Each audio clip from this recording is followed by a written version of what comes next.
Professor, há quanto tempo nós trabalhamos... Ah, não, mas peraí, primeiro, Décio, apresente-se. Qual é seu sinal? Meu sinal é esse. Legal. Isso é Deus, né? Não, é o sinal de alto. É Ah, porque eu sou alto, e daí por isso que eu sou. repete o sinal, Décio. Nós teríamos que inventar um sinal para o professor Tocheiro. Qual é o teu, Cascais? Aí, professor, qual é o sinal para o professor Tocheiro? Os surdos que tem que É criar. o surdo que tem que dar. Aí você usa o sinal, né? Quando falar do professor Tocheiro. Quando ele falar... Quando ele me perguntar alguma coisa, eu respondo, aí você já vai traduzindo aí. Ele ainda Não, mas é um tem- sinal para o professor. Mas eu não posso dar sinal Ah, pra tá ele. bom. Então deixa. Vamos entrar no tema. Professora, nós estamos aqui, conforme combinamos, principalmente para falar da epidemia de Zika, né? Que eu desconfio que a comunidade surda não está sabendo de forma completa da gravidade dessa doença. Eu tenho lido muito, acompanhado, ainda hoje eu vi uma nota no G1 lá, né? Onde a pessoa que descobriu, a pesquisadora que descobriu a relação entre a Zika e a microcefalia, é isso que o pessoal não está levando muito a sério. Isso é muito importante, porque quem é jovem, que pode, as moças que podem engravidar, diante dessa epidemia, elas têm duas alternativas: ou serem virgens, evitarem qualquer relacionamento, né? Ou quem sabe com cuidados especiais, ou engravidando, imediatamente procurar uma orientação de médicos, né? De quais são os cuidados que ela tem que tomar a partir daí. Serão 9 meses de cuidados especiais. Nós não temos ainda certeza de coisa alguma. Os cientistas gradativamente estão tendo convicções. Só que essa epidemia está se alastrando pelo mundo inteiro. Turismo, viagens. A pessoa pode pegar essa doença onde ela nem sonha que ela exista. Porque os aviões saem de um país e em um dia estão no outro. Pode trazer até o mosquito com a doença, né? Então, nós temos que dizer para as meninas, para as mulheres, para as senhoras, o perigo. Paralelamente, a dengue, ela está ficando mortal, ela está matando gente, porque muita gente está pegando a dengue no Brasil, né? Pela segunda, terceira vez, às vezes, e aí a dengue pode ser hemorrágica. Aí a coisa fica muito complicada. A chikungunya, e parece que até outras doenças que eles estão descobrindo, afeta o sistema nervoso, o sistema... Então, as pessoas surdas não têm tido informações adequadas. Se ela sabe ler, a legenda nos filmes é pequeníssima. Não, mas o normal é que a pessoa que nasceu surda, se desenvolveu nessa condição, ela não conhece a língua portuguesa. Ela não domina a língua portuguesa. Então, mesmo a legenda não é suficiente. Quer dizer, nós temos que fazer esse papel. O Ciane tem uma experiência de muitos anos né, em lidar com as pessoas com deficiência, então nós temos que ter mídia específica para cada tipo de pessoa com deficiência, até para o idoso. Né? Quer dizer, como fazer, o que fazer, né? Quais são os cuidados, né? Porque a gente vê muita firula, a gente não vê coisa, às vezes, funcional. Né? Por isso, professor, eu gostaria de ouvir da senhora e do professor Toshihiro o que pensam das minhas colocações.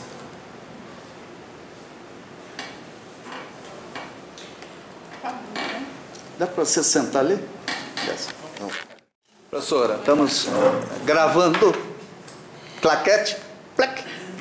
Então, sobre essa questão a que você se referiu, da informação não ser acessível às pessoas surdas, é um tema com o qual eu não me conformo à realidade do Brasil. Porque, veja, a própria legislação exige a acessibilidade comunicacional nos meios de comunicação. Entretanto, as nossas televisões, nem os jornais, contam com tradução e intérprete de Libras. Né? Então, realmente, os surdos que não foram alfabetizados em língua portuguesa, que nasceram surdos ou são surdos desde a tenra infância, não tem, como você muito bem disse, o entendimento correto, necessário da língua portuguesa. Portanto, a legenda oculta ou o closed caption não resolve a questão da acessibilidade para as pessoas surdas. Na realidade, a legenda só ajuda o entendimento, promove a acessibilidade para as pessoas ensurdecidas, ou seja, aquelas que perderam a audição depois de já terem conhecido a língua portuguesa, de serem alfabetizadas e letradas em português. Para as pessoas surdas desde a tenra infância, a língua materna é a Libras. Elas não vão ter o entendimento da legenda de uma forma que lhes propicie o entendimento da complexidade do tema. Essa é a grande dificuldade para as pessoas entenderem. As pessoas dizem, mas o surdo não sabe ler? Sabe ler, mas o português é uma segunda língua em aprendizagem. Isso está na própria lei de Libras. Eles têm o direito de receber a informação na língua de sinais, que no Brasil é a Libras. Essa questão da Zika, da Zika e da outra doença que você citou, ele falou em Zika, você falou no outro problema de saúde que está havendo, promovido pelo mesmo mosquito. É preciso que todos se protejam, né? Então, os nossos amigos surdos têm que entender que tem que fazer inspeção em toda a casa, observar se não tem água parada na pia, nos vasinhos, em objetos que fiquem no terraço ou nos jardins. Será que eles estão sabendo disso? Eu me pergunto, será? Mesmo porque as pessoas surdas estão se afastando tanto das pessoas ouvintes, está havendo tão pouco contato entre os ouvintes e os surdos, é uma questão que está preocupando muito a gente que trabalha na área de inclusão. Essa segregação que os surdos estão promovendo a si próprios, a eles próprios se afastarem. Então não há esta troca de informações de forma que os ouvintes possam explicar a eles sobre isso. E uma vez adquirida a doença, no caso das gestantes, é importantíssimo também saber que no caso de uma criança nascer com microcefalia, os 3 primeiros anos de vida são fundamentais, porque se nós podemos ajudar esta criança a se desenvolver o máximo possível, nós temos que trabalhar nos 3 primeiros anos de vida, que seria então a intervenção precoce, que é a bola da vez. Nós temos que capacitar profissionais da área de saúde, da área de educação, para trabalhar com crianças com microcefalia na intervenção precoce, que é onde há condições de um desenvolvimento neuropsicomotor. Depois dos 3 anos de idade, se consegue muito pouco, quase nada. Tudo isso tem que chegar às pessoas surdas. Se eu tiver um filho com microcefalia, eu tenho que imediatamente correr ao posto de saúde, ou ao meu médico, ao meu convênio, para que esta criança seja atendida, receba a estimulação essencial, receba os medicamentos, receba o trabalho com uma equipe multidisciplinar. O trabalho com crianças com microcefalia envolve profissionais de 7 áreas diversas, que vai desde o médico, neurologista, até o terapeuta ocupacional. Então, só com esse trabalho multidisciplinar é que nós conseguiremos desenvolver o máximo possível essa criança que nasceu com microcefalia. E isso tudo tem que chegar aos nossos surdos, inclusive o aviso de que evitem gravidez nesse período em que nós não temos certeza de nada, como você muito bem disse, né? Existem correntes que dizem que esse mosquito transmissor está nos pulverizadores de frutas e de verduras. A pesquisa diz que ainda estão estudando a transmissão, de como se transmite. Não sabemos, mas sabemos que estão nascendo crianças com microcefalia e que está se tornando uma epidemia. Então, evitar a gravidez neste período, enquanto não temos as certezas, e uma vez nascida uma criança com microcefalia, correr para que essa criança tenha atendimento o quanto antes possível nos 3 anos de vida, que serão os fundamentais para o seu desenvolvimento. Eu quero trazer aqui, como o Cascais me provocou, algumas experiências muito pesadas, sofridas, que uma parte de uma região do Japão que sofreu muito. Sem dúvida, a vítima de bomba atômica realmente foi maior, porque morreram mais ou menos 200.000 pessoas instantaneamente, em questão de 10 dias, e os que morreram, pelo menos morreram. Agora, e os que ficaram? Estes estão sofrendo até hoje. Até hoje.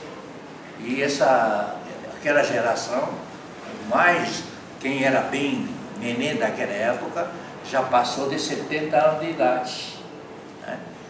Então, uma geração inteira sofreu, e quem são pessoas mais próximas sentiram e continuam sentindo o que um ser humano sofre quando é vítima e se torna de alguma forma deficiente.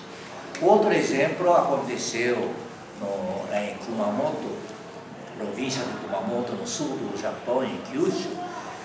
Foi a fábrica de plásticos que usava mercúrio e jogava água poluída para o rio, e todas as águas do rio uma hora chega no mar, e lá no Japão o mar é que não falta, né?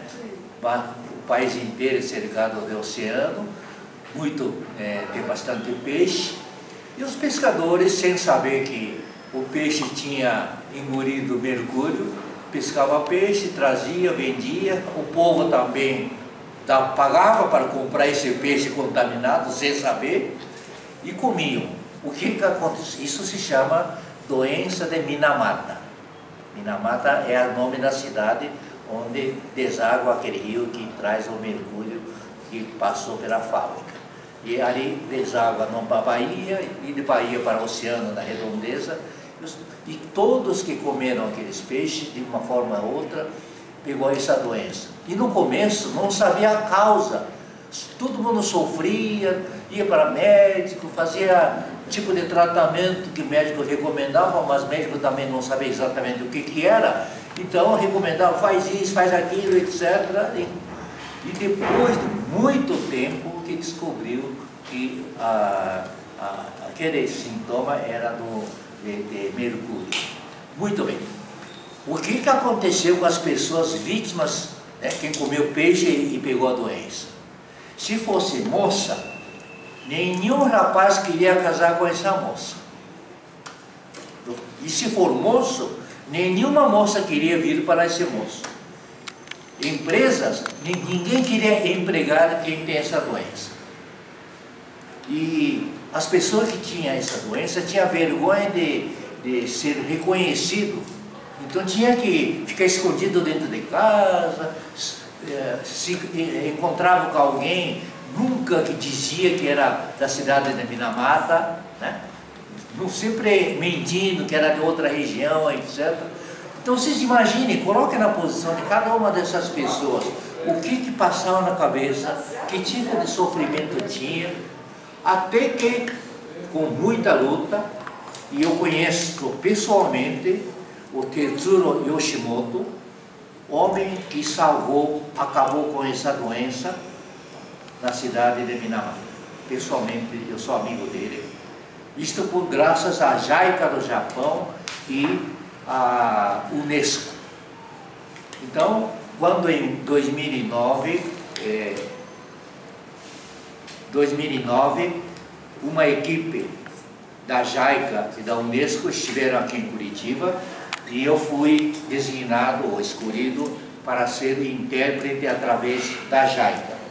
E acompanhei essa equipe, trabalho aqui na região de Curitiba durante 3 dias. Depois nós fomos para o interior da Bahia, mais quase 10 dias. E depois lá para Belém do Pará e Rio acima, mais ou menos 800 quilômetros acima, lá em Santarém, fizemos pesquisas de assentamentos, etc. E aí eu conheci a história. O seu Tetsuro Yoshimoto, ele conseguiu, através de uma pessoa que se interessou em resolver, e ele, como conhecia profundamente o assunto, assessorou bastante, e essa pessoa virou prefeito daquela cidade. E esse prefeito, então, decidiu como seu ponto alto de sua própria vida acabar com esses mares da Minamata. E conseguiu com todo o sacrifício, e conseguiu aprovar também a lei nacional que reconhecem essas pessoas como vítimas, e o governo deu aposentadorias, apoio, tratamento médico, tudo por conta do governo. Então, foi uma luta também de uma geração inteira de sacrificados que foram vítimas sem saber, né? Só porque estavam morando naquela região. E felizmente hoje aquelas pessoas que eram vítimas, a maioria já se foram, e os que ainda estão vivos continuam recebendo apoio do próprio governo, e a comunidade também hoje já não vê com maus olhos, né? Felizmente é uma página quase virada, mas ainda assim tem remanescente que continuam sofrendo, porque cura não tem, né? Mercúrio não sai do corpo, né? Então vai ter que conviver até os últimos dias.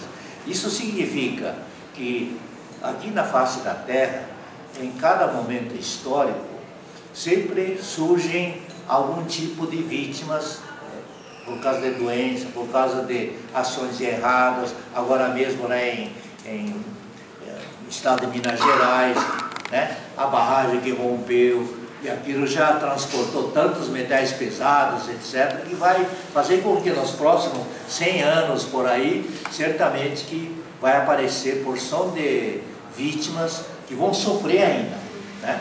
E os pescadores que viviam na pesca hoje não tem como pescar. Como é que vai viver pescador que não pode pescar, né? Então ele também vítimas de ocasião. E a empresa diz que nos próximos 20 anos vai investir 20 bilhões de reais para recuperar, mas eu não acredito, então, em curto prazo não vai conseguir, porque é muita devastação, é muito grande. Então, eu acho que a própria sociedade e as empresas, de modo geral, têm que assumir mais responsabilidade no que faz, né? Porque às vezes correm para lucro mais rápido, mais fácil, e deixa de investir melhor, cuidar melhor do aspecto de segurança. Isto, uma hora vai romper, vai acontecer e vai criar milhares e milhares de pessoas inocentes vitimadas por interesses econômicos de grupos, né, empresariais. Então é uma responsabilidade, acho que todo o povo, políticos, governos, autoridade, clube de serviço, professores, afinal todos somos responsáveis para a construção de uma sociedade melhor. Então, eu acho que nós temos que continuar educando melhor para que todos cresçam com maior senso de responsabilidade, para que cada um, independente da profissão que venha a escolher, sejam mais responsáveis perante a sociedade. Isto nós temos que, se não existe, nós temos que começar com urgência e por muitas gerações nós temos que continuar martelando sempre para que saiam sempre cidadãos mais responsáveis daqui para frente. Acho que esse é o tipo de serviço que clube de serviço como o nosso pode e deve fazer. No momento eu quero ficar por aqui e quero passar a palavra para outro companheiro que chegou, que é o nosso Ricardo, né? Ele pode também fazer algum comentário. Ricardo, eu vou... Ricardo, senta ali, Ricardo. Ah, mas deixa eu pegar fôlego, eu acabei de subir um monte. Sim, mas do lado do lanterna. Eu vou lhe fazer uma pergunta, hein? Você como arquiteto, o que você sugeriria, além de pedir o apoio de um bom arquiteto, né? Um cuidado básico para que a Zika, que o Aedes aegypti não viva dentro daquela casa? Bem, arquiteto e urbanista, porque não se pode pensar apenas na residência, tem que se pensar no entorno onde ela está inserida. Eu estou atravessando esse problema atualmente, Cascais. Eu moro no Umbará, então é uma área que ainda tem pouca ocupação urbana, tem muito mato, né? E infelizmente não é só mata, além do mato tem muito lixo. E eu posso testemunhar, inclusive, que já fiz pelo menos 2 intervenções junto ao 156, que é o telefone aqui em Curitiba de reclamação junto à prefeitura, no sentido de que a prefeitura não adianta ficar fazendo campanha, trazer ministro, trazer vice-presidente para fazer campanha contra o surto das doenças, se não se combater a origem.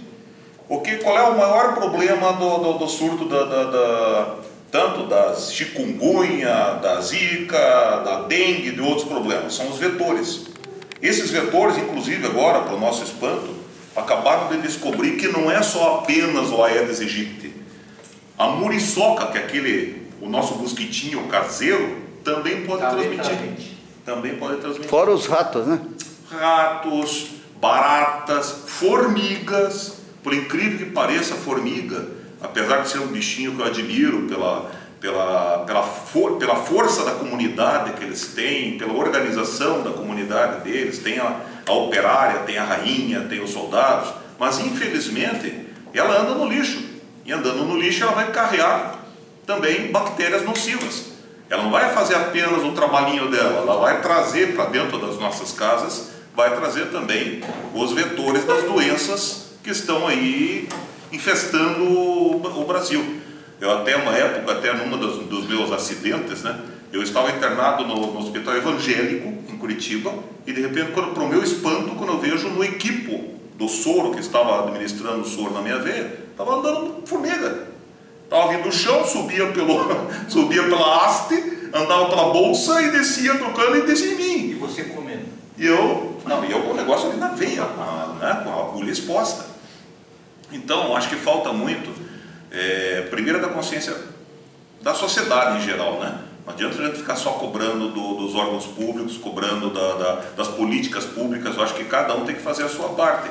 Mas, vamos dizer assim, considerando, por exemplo, o meu caso lá, tá? É um loteamento relativamente novo, acho que não deve ter 20% de ocupação dos lotes. A grande maioria dos lotes está largado, abandonado, né? Mato crescendo, e você sabe, onde deixa mato crescer, a pessoa já joga um lixinho e quando você vê tem um sofá, né?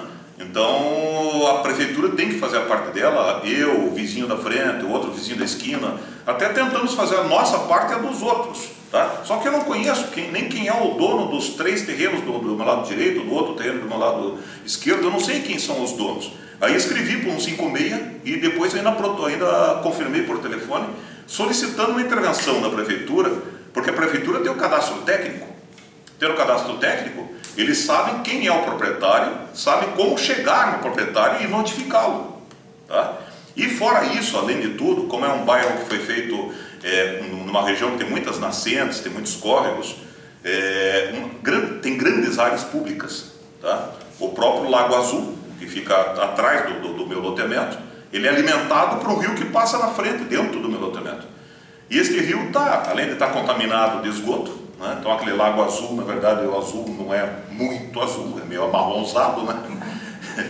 E a área que fica em volta desse rio é totalmente abandonada. Então é lixo, é sofá, é pneu, é garrafa, é tampinha, é sujeira, tá? Então a prefeitura, os órgãos públicos, eles têm o dever, a obrigação de manter essas áreas limpas, para impossibilitar que haja esse depósito de lixos que acumulem água, que por sua vez vão gerar vetores, que nem você falou, não só mosquitos, como também ratos, baratas, formigas e outros vetores de doenças. Então a nossa comunidade não ouvinte deveria fazer também, e tem o 156, para quem sabe falar, infelizmente, eu acho que não existe Libras no 156, não sei se existe, tá? O site da prefeitura, acho que nenhum site tem, né? E é bom até que vocês saibam que o decreto 5296 de 2004 estabeleceu um prazo para que todos os sítios eletrônicos de todos os órgãos públicos e de uso coletivo estivessem totalmente acessíveis desde 2008. Ou seja, nós já estamos com uma defasagem de 8 anos no cumprimento de uma lei que obrigaria não só em português como legendado, como também em língua brasileira de sinais, todas essas informações. Então é bom que vocês saibam que existe essa lei, né? Até é bom que escreva-se depois embaixo o número da lei, 5296/04, que é a lei que regulamenta a questão da acessibilidade, a NBR 9050, Normas Brasileiras 9050, que estabelece quais são os critérios de comunicação, inclusive em língua brasileira de sinais. Através desses meios, dessas reclamações de vocês, é que nós vamos conseguir daí colocar isso em prática e obrigar que realmente tanto o governo quanto as entidades particulares de uso coletivo se adequem para a questão da comunicação, não só em português, mas também em língua escrita e língua brasileira de sinais. Professora, o que nós ficamos sabendo no TRT sobre as calçadas? Então, esse evento, com a presença da deputada federal Mara Gabrilli, uma das questões que ela abordou foi a obrigatoriedade da administração pública cuidar das condições de acessibilidade das calçadas, da questão do direito de ir e vir de todos os cidadãos. Então, segundo ela comentou, depois da Lei Brasileira de Inclusão, ficam os municípios responsáveis por isso, tendo a condição de resolver se paga sozinho o município, se divide a despesa com o proprietário, ou se vai cobrar do IPTU, ou se vai dividir a despesa. Então, existem várias situações em que eles podem, que a administração pública e proprietário e usuário podem se acertar. mas a responsabilidade é da administração pública. Inclusive o desembargador Ricardo Tadeu fez questão de enfatizar: agora nós não temos mais que pedir às prefeituras acessibilidade em nossas ruas, nós temos que exigir, porque é obrigação. Isso foi uma grande notícia, né? E bem na hora, porque vem a lei de diretrizes orçamentárias, quer dizer, os vereadores, o prefeito, eles têm que começar a planejar orçamento, a execução, prioridades, porque de fato as nossas calçadas, elas, ainda mais depois de tanta chuva, tantos problemas, né? Nós temos uma degradação das calçadas. Sim. E nós, do Ninter, já imediatamente pensamos na calçada da Rua do Rosário, em frente ao Campos de Vila e em frente ao CRAIT, né? Então, eu agora já estou pensando em conversar com o Ricardo, que me acompanha e me ajuda nisso, no seu campo de conhecimento, como nós vamos agir, porque mudou. Então não temos mais que pedir permissão para que o Ninter faça essa reforma, essa mudança. Temos que exigir que a prefeitura faça. Assuma. E a prefeitura realize. Concorda? Sim, inclusive essa temática a gente já vem levantando há muitos anos, né, sobre a questão da calçada ser ou não bem público. O Código de Trânsito Brasileiro, que é uma lei federal, define calçada, parte da via. Logo, sendo parte da via, não deve ser obrigação do proprietário do imóvel que começa do seu muro para dentro. Ou qualquer propriedade vai estar lá definida a frente, tantos metros de frente para a rua tal, por tantos metros de fundo, né, estabelecendo uma área particular. Dali para fora é área pública. O pedestre faz parte, é um modal de deslocamento ser pedestre. É isso que o pessoal, a administração, as administrações públicas municipais do Brasil e de muitos lugares do mundo ainda não enxergaram o pedestre como um modal de deslocamento. Nos grandes centros urbanos, inclusive, de 20% a 30% do deslocamento se dá a pé. É um percentual maior até do que o deslocamento, às vezes, de ônibus ou de carro. No centro da cidade, esse percentual aumenta ainda mais. Agora mesmo, para chegar aqui, eu tive que parar meu carro a pelo menos 6 quarteirões aqui. Então me transformei num pedestre. Eu tive que vir até aqui de carro, porque a distância do meu escritório até aqui é muito longa, senão eu viria caminhando. Porque eu acho que eu ia chegar antes, inclusive, do que vindo de carro. Até por curiosidade, aqui em Curitiba nós temos todo ano o desafio intermodal. Para que outras pessoas tomem conhecimento, seria interessante até promover nos seus locais, nas suas cidades, esse mesmo tipo de desafio. Então, eu até participei o ano retrasado de ônibus com cadeirante.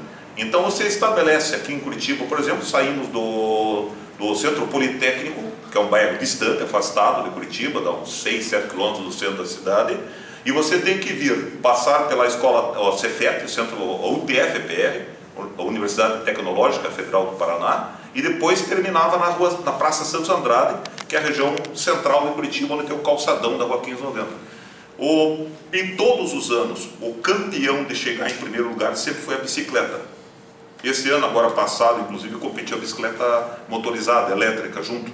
Então chegou em primeiro lugar a bicicleta motorizada elétrica, em segundo lugar a bicicleta convencional, em terceiro lugar chegou a motocicleta, em quarto lugar, pasme, chegou a pessoa correndo, em quinto lugar chegou o carro, em último lugar chegamos nós de ônibus. Então isso prova que a pessoa, se a cidade oferecer essa infraestrutura, né, calçadas seguras, que como aqui em Curitiba nós temos a lei 9121 de 97 do nosso amigo ex-vereador Antônio Borges dos Reis, que estabelece que as calçadas devem ser, isso obedecendo inclusive os critérios da NBR 9050, as calçadas devem ser seguras, antiderrapantes, planas, sem nenhum obstáculo de nenhuma natureza, a não ser os indispensáveis de utilidade pública. Oferecendo ciclovias, mas não do jeito que estão sendo feitas algumas ciclofaixas aqui na cidade, porque você está colocando o carro competindo com o veículo diretamente. Eu não acho isso seguro. Eu não autorizaria meu filho a caminhar, a andar de bicicleta numa rua compartilhando espaço com os veículos. Eu acho que ele deve ser um espaço segregado. Aqui no Paraná mesmo nós temos muitos bons exemplos. Lá em Santa Catarina, tua terra natal, também nós vimos muitos bons exemplos, não é, Cascais? Onde você tem, aqui em Marechal Cândido Rondon, por exemplo, no Paraná, eu tenho 1,5 m do alinhamento predial, 1,5 m de calçada feita em blocos de concreto antiderrapante, intertravado. Depois vem mais 1,5 m de ciclovia sentido único. Depois vem mais 1 metro de faixa de serviço, onde ali eu tenho a árvore, eu tenho o poste, eu tenho a lixeira, eu tenho o paraciclo. Isso é importante, que Curitiba não tem, né? Então você anda de bicicleta, mas depois tem que amarrar o poste no poste. E muitas vezes a pessoa amarra a bicicleta no poste, que é a sinalização da vaga da pessoa com deficiência. Isso nós vimos lá no Centro Politécnico, inclusive, uma bicicleta amarrada na vaga. Quando eu cheguei com o Zé Leite, nosso amigo cadeirante, eu não conseguia descer do carro porque tinha uma bicicleta estacionada na placa da vaga da pessoa com deficiência. Então a cidade tem que oferecer essa logística, tem que oferecer essa infraestrutura, para daí sim poder oferecer, cobrar que o cidadão utilize de forma correta. Agora, enquanto não tiver essa oferta, fica difícil de exigir. E até esse dia eu estou falando com o meu amigo Goura, que é a pessoa encarregada da implantação do sistema cicloviário em Curitiba, que infelizmente a mídia tem sido muito pródiga em apresentar os direitos do ciclista, mas tem sido omissa em cobrar as obrigações. Então o ciclista ele também tem as suas obrigações. Dentro da hierarquia do trânsito, o elemento mais frágil é o cadeirante. Depois vem o pedestre, ou o cadeirante, o cego, o pedestre, depois vem a bicicleta, depois vem a motocicleta, depois vem o carro, depois vem o ônibus, depois vem o caminhão. Tá? Então, dentro dessa hierarquia, a bicicleta tem que respeitar o pedestre. E é uma situação que a gente não está vendo aqui em Curitiba acontecer. Não sei como é que está em outros lugares, e seria interessante até a gente fazer uma pesquisa para ver se no cenário nacional está havendo um respeito em relação a essa questão dos direitos do pedestre. E sem esquecer a mulher grávida, o idoso, né? O idoso, a mulher grávida. Quer dizer, na realidade, o que a gente nota é que a cidade ela é elitizada, né? Ela é feita para turista, muitas vezes, né? Muito bonita, muito cheia de atrações, mas o povo da cidade vive numa condição muito pior do que seria justo ou possível, né? É o problema do lixo, da água, do transporte, da energia elétrica. Lá em casa, por exemplo, eu moro num prédio no Portão, né? Eu acho que esse ano já ficamos 2 vezes, algumas horas sem energia, né? Por causa da arborização, sei lá o quê, né? Então, é ridículo. Nós estamos na capital do Paraná, né? Agora, tudo é um processo, né? E nós daqui da comissão do Lions, né, nós podemos procurar Ministério Público, vereadores, candidatos a prefeito, como já fizemos várias vezes. A gente sabe que nem sempre esse tipo de abordagem resolve alguma coisa, mas é esperança, né, Ricardo? Você vê uma coisa grave, é canteiro de obra. O cara está construindo um prédio, pronto, ali virou uma barreira, né? Quer dizer, tem que haver estudo de impacto ambiental urbano, né? Acho que já que falamos da Mara Gabrilli, seria interessante, até como uma ilustração factível para todos os centros urbanos, citar uma genial ideia que ela teve quando era vereadora em São Paulo. Diante da eterna impossibilidade que todas as gestões municipais alegam não ter recursos para pavimentar todas as suas calçadas, ela sugeriu que se estabelecesse uma rota acessível.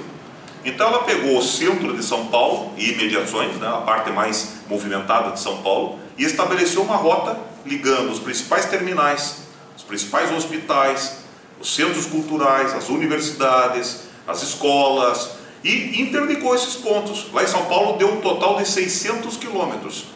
Guardadas as proporções, Curitiba, 10% de São Paulo, 3 milhões, 1,5 milhão de habitantes, São Paulo já está em quase 15 milhões de habitantes. Eu acredito que aqui em Curitiba, de 60 a 80 quilômetros seriam factíveis. E a prova de que a coisa é possível ser executada, que os 600 quilômetros, incluindo a Avenida Paulista, que é o eixo, vamos dizer assim, a espinha dorsal de São Paulo, e as irradiações que acabaram ligando o Hospital de Clínicas, o Trianon, o MASP, as principais universidades, foram executados todas essas rotas acessíveis com piso antiderrapante. São Paulo, a capital paulista, vamos dizer assim, a principal avenida do Brasil, inclusive, é feita de cimento desempenado. Não precisa lajota de granito, que nem fizeram em algumas ruas aqui em Curitiba, né? Teve um bairro nobre aqui em Curitiba que recebeu revestimento de granito. Não precisa isso, porque nós precisamos de uma calçada segura, que seja antiderrapante, que seja bem feita, que não tenha ondulações, que evite trepidações, inclusive como está na norma, em dispositivos de rodas, carrinho de nenê, cadeira de rodas, né? A própria pessoa que anda com a bengala de cego, ele não pode ter obstáculos que acabem atrapalhando esse deslocamento, né? Então é possível, e é um custo relativamente barato, porque o cimento desempenado hoje talvez seja o processo mais barato de se fazer uma intervenção a nível de calçada. E você não precisa fazer toda a extensão da calçada. Aqui mesmo em Curitiba, devido a uma insistência nossa, nós pressionamos o IPUC, foi executado em algumas ruas, por exemplo no entorno da Arena da Baixada, foram executados, foi retirado 1,20 m de pedras irregulares, e no lugar daquilo foi executado um piso de cimento desempenado.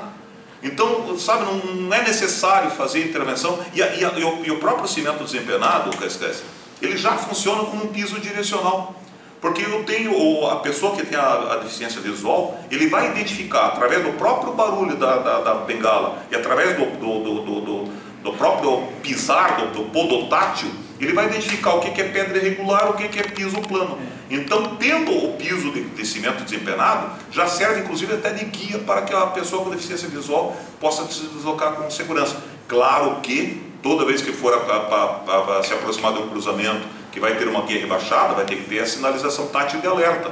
Mas não precisa em toda a extensão implantar o piso tátil direcional, que a própria calçada e o próprio alinhamento predial, desde que livre de obstáculos, ele já vai servir para ser uma rota acessível para pessoas com cadeira de rodas, idosos, como você lembrou agora há pouco. Aqui em Curitiba nós temos tido muitos casos de acidentes com idosos, inclusive a Lei 9121 de 97, ela só foi aprovada na Câmara de Vereadores de Curitiba após a morte de um senhor, um idoso, 74 anos, na João Alberto, que escorregou naquelas malditas pedrinhas portuguesas. Isso é uma praga que está espalhada no Brasil inteiro. Eu tenho feito palestra, dado curso no Brasil inteiro, e é uma praga que está espalhada em todos os cantos. Aquele mosaico português, ele se solta com muita facilidade, e mesmo quando ele está perfeitamente colocado, ele se torna muito polido, muito liso, muito escorregadio. E esse senhor escorregou numa pedra solta de petit pavé, bateu com a cabeça num arco metálico irregular sobre a calçada e veio a falecer em decorrência dessa queda. Aí o Antônio Borges dos Reis, vereador na época, pegou a folha do jornal onde estava estampada essa morte, mostrou para seus pares na Câmara de Vereadores, e uma semana depois a lei estava aprovada. Então, mas por que o Brasil tem essa tendência da martirização? Por que eu tenho que morrer alguém para se tomar uma providência? Por que tiveram que morrer 249 jovens em Santa Maria, no Rio Grande do Sul, para que se começasse a exigir mais sistemas de segurança nas boates em caso de show? Então acho que nós temos que parar com esse processo de mortes, para só então poder acontecer as grandes intervenções. Eu acho que é isso aí, Cascais, por enquanto.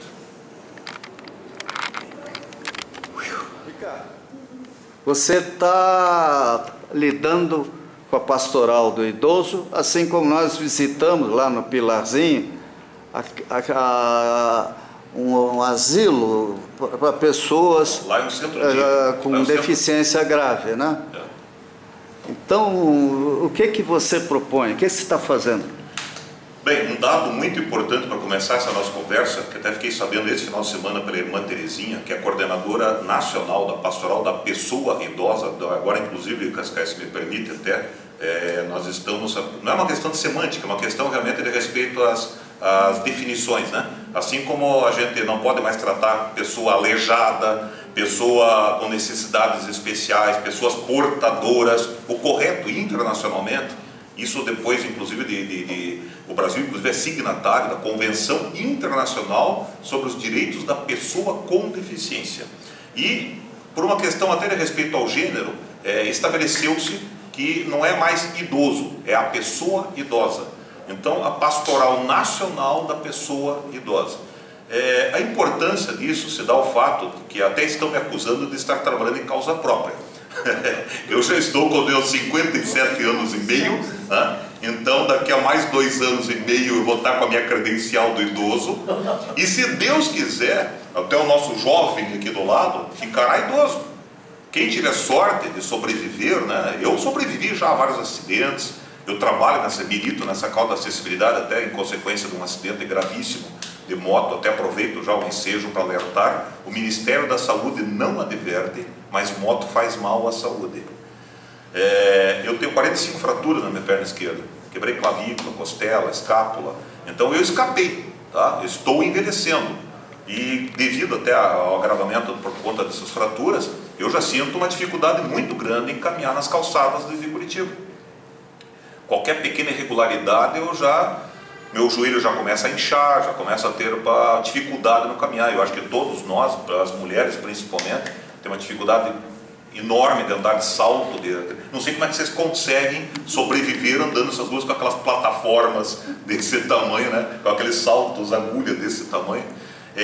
Mas mesmo depois de idoso, mesmo andando com rasteirinha, com sapato baixo, você vai começar a encontrar cada vez mais dificuldade na deambulação. Então eu até tive a graça, agradeço a Deus, de poder estar participando dessa reforma. A irmã Terezinha Tortelli foi companheira nossa durante muitos anos na causa da acessibilidade, sempre com foco na questão do idoso, que ela sempre participou do Conselho Estadual da Pessoa Idosa, né? E agora eu estou conseguindo ajudar a irmã a tornar adequado um espaço que nós ganhamos, que era um antigo abrigo de asilo de idosos, o abrigo Santa Clara. Só que um espaço que ficou largado durante muitos anos. Até depois o Cascais, na edição, ele vai colocar algumas fotos desse espaço, e ele ficou abandonado durante 5, 6 anos, e nesse período os cupins destruíram a estrutura da cobertura, que era de madeira de pinheiro, uma madeira muito mole. Parte desse telhado ruiu, inclusive, antes até da gente começar a obra. A própria instalação elétrica e hidráulica da obra foi toda saqueada, porque vândalos e até ladrões, né, entraram dentro da obra, arrancaram o que podiam arrancar da obra, tudo que tinha de fiação elétrica, tudo que tinha de metal, abriram buracos na parede para arrancar válvulas de cobre, de latão, arrancaram placas comemorativas. Quando foi isso? Isso durante de 2005, que quando fechou o estabelecimento, até 2007, até 2014, 15, essa obra ficou abandonada. Então foram 6, 7 anos que acabaram com o imóvel. Então agora nós estamos fazendo uma campanha, até depois o Cascais vai colocar aí na edição o folhetinho da nossa campanha, né? Amigos da Pessoa Idosa. Até quem quiser ter uma informação mais completa sobre a atuação da Pastoral da Pessoa Idosa, pode acessar o www.pastoraldapessoaidosa, tudo junto, .org.br. Lá você vai ter acesso não só a essa campanha Amigos da Pessoa Idosa, que você pode contribuir através de uma agência do Banco do Brasil, vai aparecer depois a conta aí também no cabeçalho, aí nos letreiros, como também você pode acessar a crowdfunding, que a gente chama, que é um financiamento coletivo, que nós abrimos na internet. Temos só mais 15 dias para essa vaquinha eletrônica para terminar, e nós pretendemos levantar aí o recurso necessário para concluir essa obra, porque o que a pastoral faz hoje, Cascais, é um trabalho fantástico. Toda essa nossa dedicação no sentido de promover essa pastoral é fundamentada no trabalho que essa pastoral está exercendo no Brasil inteiro. São 25 mil voluntárias, pessoas, na sua grande maioria, mais de 99% são mulheres, muitas delas em situação até de vulnerabilidade social. Porém, são pessoas imprescindíveis para visitar esses espaços onde estão os idosos, largados em favelas, largados na rua. E eles fazem um levantamento dessa pessoa, preenchem uma ficha, uma anamnese, que eles remetem aqui para a Central de Curitiba. Até quero aproveitar o ensejo para pedir que o próprio Correio seja parceiro nesse trabalho, franqueando, que hoje eles cobram, inclusive. A pessoa já não tem erário. Ainda tem que dispor de recursos para postar isso no correio para poder fazer o trabalho voluntário completo. E hoje a pastoral já atende quase 180 mil idosos. Então nós queremos, só que a vulnerabilidade, vocês sabem, o Brasil hoje, nós temos mais idosos acima de 60 do que crianças abaixo de 6 anos. E para 2050, desculpa, 2030, a projeção é que 1/3 da população brasileira esteja com mais de 60 anos. Isso é fácil de você perceber. Eu, por exemplo, os meus avós tinham 5, 6 filhos. Eu tive 2. Os meus filhos, que já estão na casa dos 30 e poucos anos, não têm nenhum filho. Então a sociedade está envelhecendo. Isso é um fato que até o nosso amigo Toshiro depois pode até relatar. O Japão está já vivendo essa crise há muito tempo, né? A China agora, inclusive, está promovendo, está incentivando a população a ter mais crianças, porque eles já estão percebendo que aquela famosa faixa etária, a pirâmide etária, que tinha uma base grande de jovens e pequena de idosos, já está bojuda.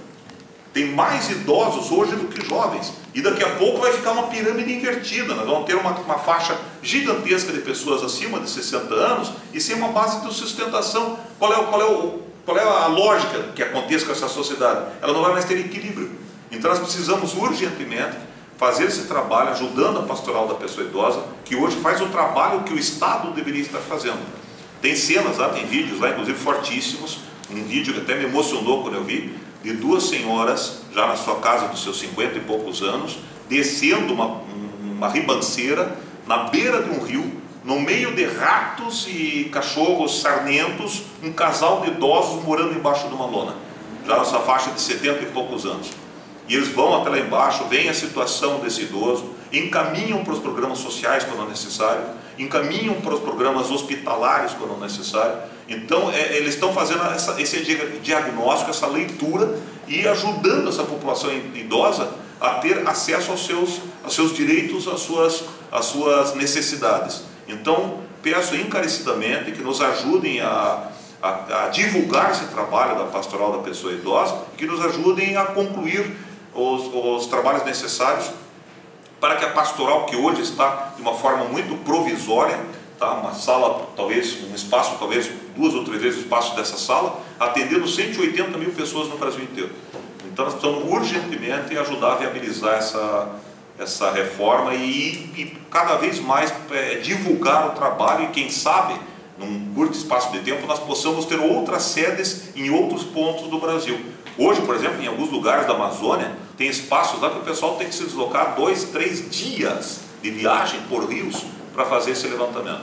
Então, acho que nós já passou da hora, inclusive, de termos até mais postos avançados da pastoral da pessoa idosa, para que esse trabalho alcance os mesmos méritos, a mesma eficiência que teve até hoje o programa Pastoral da Criança, criado também pela doutora Zilda Arnes, e que hoje já extrapolou as fronteiras do Brasil. Inclusive nossa saudosa amiga morreu levando esse trabalho para o Haiti, e infelizmente quis Deus que naquela oportunidade ela partisse e deixasse-nos órfãos aqui com esse trabalho de concluir o trabalho da pastoral da pessoa idosa. Então eu passo encarecidamente, em nome de Deus, em nome de Jesus, em nome de todos nós, que nós possamos realmente concluir esse trabalho, incentivar e ampliar e cada vez mais divulgar esse trabalho da pastoral da pessoa idosa. Ricardo, Por se mexendo. na hora, Raul, que você cansar, avisa, hein? Deixa eu só pegar mais um gole d'água. Pessoas idosas de todo o Brasil são acompanhadas pelos voluntários. A maioria mora nas periferias das cidades e a esperança de vida está muitas vezes no atendimento dos líderes da pastoral. Nossa sede nacional precisa ser ampliada. Faça parte da campanha Amigos da Pessoa Idosa. Nos ajude na reforma do prédio. Dê sua contribuição. Veja como é fácil. Acesse o site gigante.com.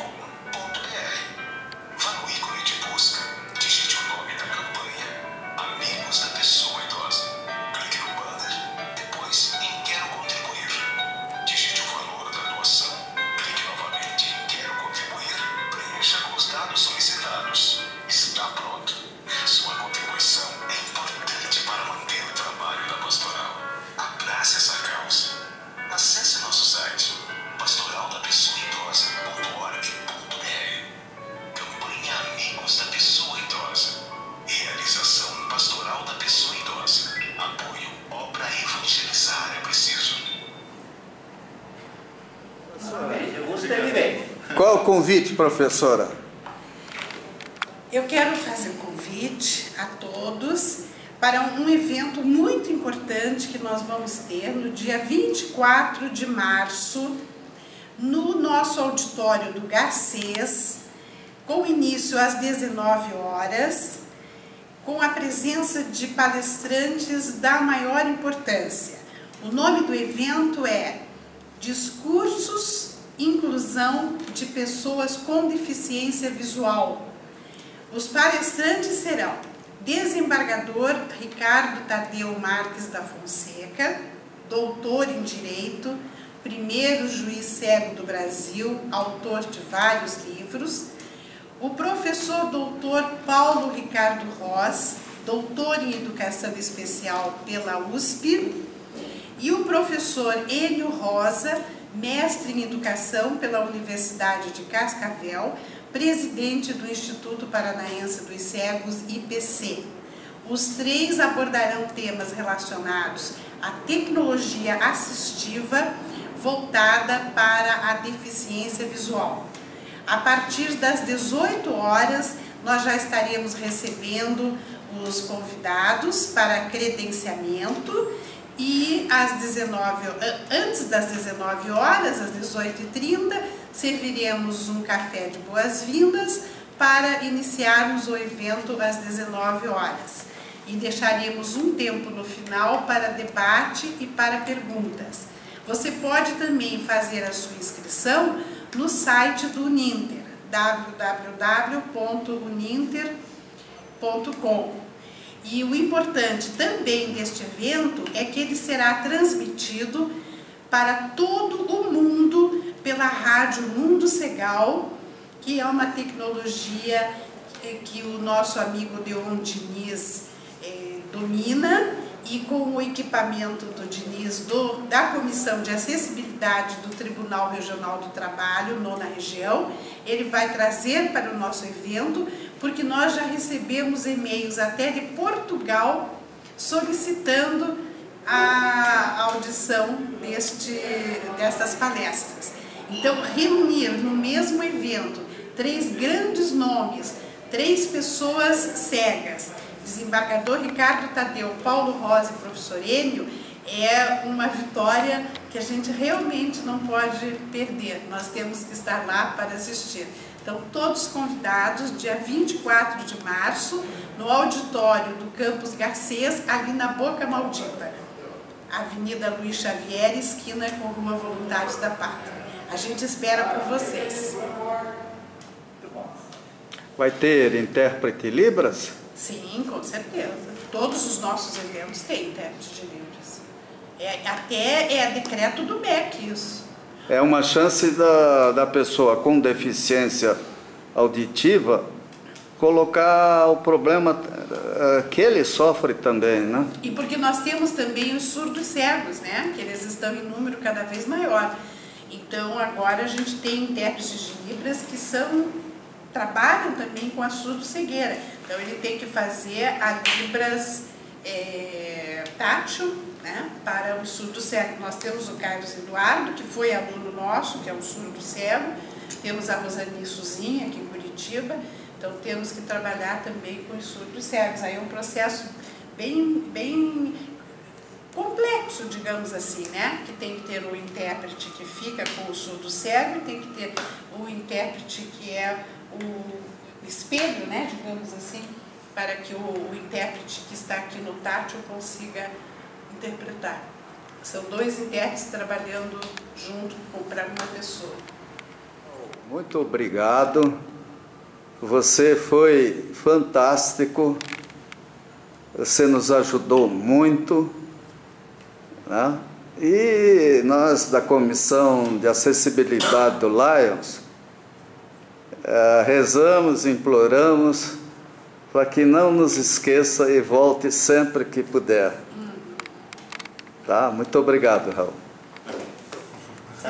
Somos mais novos contratados do Ciano. Como é que é amigos da pessoa idosa? Amigo. Pessoa. É a idade. Tanto faz para a esquerda? Tanto faz. Idade. Idade. Aí faz pessoa idosa é um sinal composto. Amigo, pessoa. Idade e avançada, né? Que seria Avançada. isso, seria idosa. Amigo, pessoa. Idade. A idade. Avançada. Isso. Feito. Obrigado, Raul. Campanha. Vai cuidar dos teus alunos aí. Isso. Não, ele vai gravar. Ó, mas, lá guys, no Luciano. agora em Libras. Campanha, amigos da pessoa idosa. Já esqueci tudo, né? Ah, tem que ser Isso, assim. a configuração Então, de uma apaga, é assim. Campanha. Assim, ó. A minha mulher olha para mim, Isso. viu? A minha mulher olha para mim, Campanha. pô, só não vai esquecer de certas coisas, né? Ó. Porque não pode, né? Mas, guys, ó, agora fixo. Campanha, amigo da pessoa idosa. Viu? Mas a minha mulher, ela faz questão que eu me lembre de levá-la a um restaurante, de sair com ela, de fazer o café para ela. Afinal, é para isso que a gente serve, né? Serve para alguma coisa, né? Vou filmar isso aí, vou postar na minha página lá. Depois me manda só esse quadrinho aí. Campanha, me manda depois esse quadrinho que eu vou botar no Face. Campanha, amigo da pessoa idosa. Dona Emar, Peraí. Amigo da pessoa idosa. É assim ou assim? Aprender rápido. Aham.